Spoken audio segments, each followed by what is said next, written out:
The biggest issue facing Rochester is hands down our deep poverty, but underneath poverty are a lot of other issues.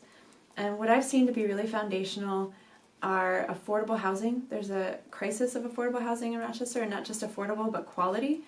There's over-policing, which is putting a lot of stress on our residents, and people being afraid that their civil rights are going to be violated. And transportation, getting people to where they need to go in a reasonable amount of time just doesn't really exist in Rochester. And there's a lot of research on jobs, connection to education, connection to childcare, and so those three issues put together are really paint a picture. But even deeper than that, underneath those issues is our systemic racism. And a lot of the issues that cause poverty can be tied back to racist policies of our past that prevented people from accessing wealth.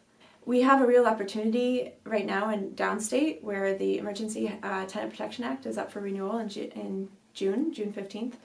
And there's a lot of things that the tenant union that I'm a part of has been advocating for, allowing rent control to exist statewide, and good cause eviction protection. Both of those, if they were enacted at the state level, we could opt into at the local level. And a lot of people are scared of rent control. But what it really just, and not tenants obviously, landlords are scared of rent control.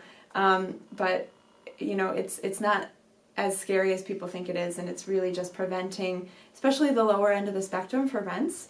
Landlords are gouging people right now and charging ridiculous amounts of money for really unsafe, uninhabitable conditions because people have no other option. In addition to that, we have power in the city already that we're not really enforcing. One, that we could charge negligent landlords with a misdemeanor if they have open code violations longer than 30 days. Granted, that's a wide net, but we could focus on the 5 top offenders and really send a message. And that we have the opportunity to go in and fix things that the landlord won't and then charge it back to them on their taxes. Well, my district is really diverse.